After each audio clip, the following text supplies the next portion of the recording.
إن الحمد لله نحمده تعالى ونصلي ونسلم على نبي الكريم صلى الله عليه وسلم.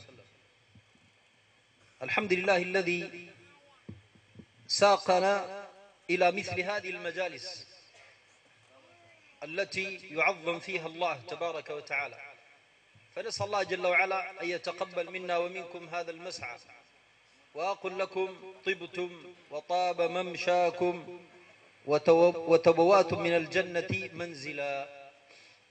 Bismillah wassalatu wassalamu ala Rasulillah sallallahu alaihi wasallam. Bapak Ibu, saudara sekalian, para masyaikh rahimakumullah. Dr. Syekh Tajuddin menyampaikan bahwa kita sangat bersyukur kepada Allah Subhanahu wa taala pada pagi hari ini karena Allah Subhanahu wa taala telah menghantar kita. Hakikatnya kita ini dihantar oleh Allah. Tanpa bimbingan Allah, tanpa karunia Allah, kita tidak akan sampai ke tempat ini. Dan hantaran Allah kepada kita sehingga kita sampai di tempat ini, itu menunjukkan bukti bahwa Allah Subhanahu wa taala saat ini cinta kepada kita. Karena karunia orang yang datang ke majelis seperti ini sangat besar. Di antaranya Allah kirim malaikat untuk menyampaikan kepada orang-orang yang hadir ke majlis yang dibicarakan kebesaran Allah, diagungkan nama Allah, dibacakan firman-firman Allah. Allah kirim malaikat untuk menyampaikan kepada orang tersebut, bi an tibda wa taba mamsyak wa tabawwa'ta minal jannati manzila. Beruntunglah kamu, baiklah langkah-langkah yang kamu langkahkan, dan Allah akan siapkan untukmu mahligai di surga. Mudah-mudahan kita semua tergolong orang-orang yang mendapat seruan daripada malaikat utusan Allah Subhanahu wa taala. بالنسبة للحديث يعني شيخنا أستاذ فيصل أثابه الله تحدث وأجاد، ولكن إن شاء الله بإذن الله تبارك وتعالى أنا سوف أبعث لكم برسالتين، سوف أبعث لكم برسالتين. Alhamdulillah, beberapa keutamaan fadilah yang diambil dari hadis Nabi SAW telah disampaikan oleh Syekh Faisal di dalam hikmah-hikmah tausiah beliau tadi. Dan pada kesempatan saat ini saya akan menyampaikan kepada bapak-bapak ibu hadirin sekalian dua nasihat saja. فشيخنا الفاضل تحدث عن القرآن، ولكن أنا سوف أتحدث عن بناء الأمة. لا شك أن مسؤولية بناء الأمة هي مسؤوليتنا جميعا. Alhamdulillah, Syekh Faisal tadi telah menerangkan mengenai keutamaan Al-Quran. Sedangkan saya saat ini ingin menyampaikan mengenai moto daripada pondok pesantren ini, sebagaimana bapak-bapak dan ibu-ibu telah membaca, Bina'ul Ummah Bijail Qur'ani. Membangun umat, membangun bangsa dengan generasi Qur'ani. Ini sesuatu yang sangat penting. Inilah obat yang akan menyelesaikan segala macam masalah ketika muncul generasi-generasi Qur'an di bangsa yang tercinta ini. فبفضل الله تبارك وتعالى هنالك بشارات. هذه البشارات أن القرآن بدأ يعلو في إندونيسيا، وكذلك أن جيل القرآن بدأ يتصاعد في إندونيسيا. وهذا الكلام ليس من الخيال بل من الواقع. لو رجعتم بالعهد القريب عندما سب هذا النصراني القرآن أوهوك، عندما سب القرآن لم يسكت أهل إندونيسيا، وإنما خرجوا في مظاهرة عظيمة جدا لم يشهدها العالم الإسلامي. 8 مليون شخص خرج يعبر عن حبه للقرآن، فإن دل ذلك فإنما يدل على أن القرآن ينبع وسوف ينبع من إندونيسيا، وعلى أن القرآن حبه ثابت. فنسأل الله تبارك وتعالى يجعلنا ممن يغضب لله تبارك وتعالى. Bapak Ibu saudara sekalian rahimakumullah, Saya bukan menghayal dan saya tidak mengira-ngira. Tetapi kata beliau, saya telah menyaksikan dengan mata kepala saya bahwa banyak orang-orang Indonesia yang sangat cinta dengan Al-Quran. Dan generasi Al-Quran insya Allah akan muncul dari negeri Indonesia yang tercinta ini. Saya tidak bayangkan ketika di negeri Indonesia ini dibuat oleh Allah Subhanahu wa Ta'ala hakikatnya keluar dari lisan seseorang yang menista Al-Quran, tiba-tiba tanpa disadari muncul jutaan manusia di jalan-jalan protes, merasa sedih, merasa kecewa karena Al-Quran dinista. Itu merupakan satu dalil, bukti, tanda bahwa banyak orang di Indonesia yang punya kecintaan kepada firman Allah Subhanahu wa Ta'ala. Dan alhamdulillah banyak pondok-pondok pesantren yang memproduksi, mencetak ahli-ahli Al-Quran. Ini bukti juga bahwa insya Allah Allah Subhanahu wa Ta'ala dengan kudrat dan kekuasaannya akan memperbaiki suasana dan keadaan dengan kemuliaan Al-Quran. ثم كأنك لم تترجم كامل أظن هكذا. ثم البشارة الثانية قبل أيام بسيطة جدا كلنا نظرنا ورأينا المقري أحمد جعفر وهو يقرأ في كتاب الله تبارك وتعالى مات وهو يتلو في القرآن. فالذي يتعلق حبا بالقرآن إن شاء الله جل وعلا سوف يختم له بالقرآن. Baru saja juga kita dengar berita yang tersebar di media sosial, bagaimana seorang qari yang dia meninggal dunia saat dia melantunkan bacaan Al-Quran.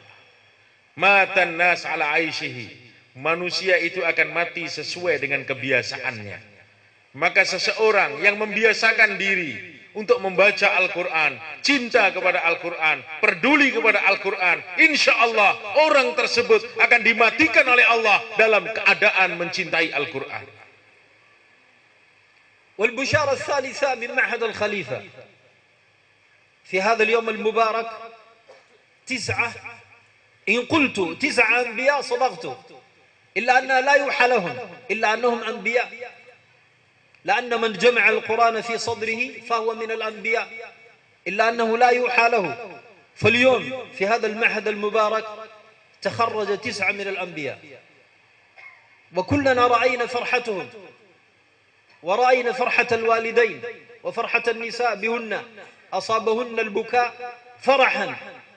فنسأل الله تبارك وتعالى بهذه الدموع التي قد خرجت أن يبارك في هذا المكان، ونسأل الله تبارك وتعالى بتلك القطرات التي تساقطت أن يقيم جميع أهل الدنوس على القرآن، ونسأل الله تبارك وتعالى بتلك الدمعات أن ينشأ جيل القرآن من إندونيسيا. Amin.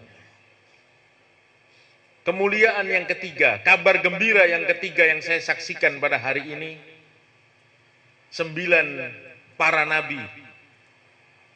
Karena Nabi SAW mengatakan perbedaan antara seorang pembawa Al-Quran atau hafidhul Quran yang di dalam dadanya ada kumpulan Al-Quran secara sempurna, bedanya dia dengan nabi, bahwa nabi mendapatkan wahyu daripada Allah dan dia tidak mendapatkan wahyu. Hanya itu yang membedakan dia dengan nabi. Maka kita gembira, orang-orang tua pun gembira. Saya menyaksikan tadi bagaimana orang tua santri yang menyaksikan anaknya mendapat kelulusan ijazah bercucuran air mata. Ini tetesan air mata yang sangat mahal, tetesan air mata yang akan menolong kita di akhirat. Kegembiraan yang keluar dari hati orang tua bahwa anaknya menjadi hafidhul Quran. Karena jelas apa yang disabdakan oleh Nabi Shallallahu Alaihi Wasallam, bagaimana mulianya orang tua yang memiliki anak hafidhul Quran. Maka tetesan air mata ini bukti bahwa insya Allah generasi Al-Quran akan muncul dari negeri Indonesia ini, insya Allah. وأما الرسالة الثانية والأخيرة أقول للجميع: نحن في هذه الدنيا كما قال ربنا تبارك وتعالى متاع الغرور، تبارك الذي بيده الملك وهو على كل شيء قدير، الذي خلق الموت والحياة ليبلوكم أيكم أحسن عملا. وجاء في مسند أحمد من حديث رسول الله صلى الله عليه وسلم أن أعمار الأمة ما بين 60 إلى 70 وقليل من يتجاوز ذلك، فنحن في فترة دنيوية للعمل، فرسالتي للجميع: ابتقوا الله عز وجل بسعيكم. في هذا المجلس من هو بار بوالديه فليخلص، عسى ذلك البر أن ينفعه. في هذا المجلس من هو ينفق على المعهد أخلص، عسى ذلك الإنفاق أن ينفعك. في هذا المجلس من أرسل ولده أو أولاده مثل ما رأينا رشيد باوزير، هذا الابن الثاني له يحفظ القرآن، نقول له ولغيره أخلص، عسى أن ينفعك ذلك. وفي هذا المجلس من هو صاحب خير في بناء المساجد، وفي هذا المجلس من هو ومن هو ومن هو، فكلكم في خير. فقد رسالتي لكم: أخلصوا، فإن الإخلاص هو الذي يحفظ العمل. فالله تبارك وتعالى سبحانه لا يقبل إلا طيب، لا يقبل إلا طيب. من كان منفقا فلينفق وليستمر، ومن كان محسنا فليحسن وليستمر، ومن كان مسيئا فليستغفر وليرجع إلى الله، فإن الله عز وجل حبيب. الله جل وعلا يحب من يتوب إليه. نسأل الله تبارك وتعالى أن ينفع بنا وبكم، وأن يجعل هذه الكلمة في ميزان حسناتي، وأن يثبت لنا ولكم بها الأجر، اللهم آمين. Alhamdulillah, beliau sampaikan bahwa kita sekarang ini berada di masa yang sangat-sangat menentukan. Allah Subhanahu wa taala dengan tegas di dalam Al-Qur'an berfirman, Tabarakalladzi biyadihil mulku wa huwa ala kulli syai'in qadir. Alladzi khalaqal mauta wal hayata liyabluwakum ayyukum ahsanu amala. Allah Subhanahu wa taala yang menciptakan kematian dan kehidupan kita. Dan apa-apa yang ada di antara kematian dan kehidupan kita, tujuannya hanya satu. Liyabluwakum ayyukum ahsanu amala. Untuk menguji, melihat siapa di antara kalian yang terbaik amalnya. Maksud daripada hidup kita yang singkat di dunia ini, seperti yang disabdakan oleh Nabi Shallallahu Alaihi Wasallam, "A'maru ummati ma baina 60 aw 70 sana." Umur umatku antara 60 sampai 70 tahun. Maksud daripada umur yang singkat dan amat singkat ini, bagaimana kita menghadapi ujian dari Allah dengan sebaik-baiknya. Jangan sampai kita gagal, karena kegagalan di akhirat adalah kegagalan kekal abadi selama-lamanya. Maka kita harus sadar, waspada, bahwa kita semua orang yang hidup di dunia ini, kayakah, miskinkah, pejabatkah, rakyatkah, laki-laki, wanita, semua sama-sama sedang menghadapi ujian daripada Allah Subhanahu wa taala. Orang yang menghadapi ujian terbagi menjadi dua. Siapa yang sukses dan siapa yang gagal. Maka setiap orang di antara kita harus sadar, jangan sampai kita tergolong orang yang gagal. Tapi jadikanlah diri kita orang yang sukses. Kesuksesan kekal abadi selama-lamanya, baik di dunia sampai di akhirat nanti. Maka setiap santri yang lulus harus mawas diri. Orang tua yang punya anak-anak hafiz Al-Quran juga harus waspada. Bapak-bapak, ibu-ibu yang telah memberikan segala bantuannya, sehingga terwujud pendidikan Al-Quran, terwujud generasi Al-Quran, juga harus bersyukur kepada Allah Subhanahu wa Ta'ala. Karena hakikatnya Allah yang menggerakkan bapak-bapak, ibu-ibu untuk menitipkan anaknya ke pondok. Bapak-bapak, ibu-ibu digerakkan oleh Allah untuk memberikan hartanya untuk mencetak generasi-generasi Al-Quran. Ini adalah karunia besar daripada Allah Subhanahu wa Ta'ala yang Allah berikan kepada kita di umur yang singkat, sehingga kita tergolong orang-orang yang sukses menghadapi ujian daripada Allah Subhanahu wa Ta'ala. Maka satu kali lagi saya sampaikan, bersyukur kepada Allah.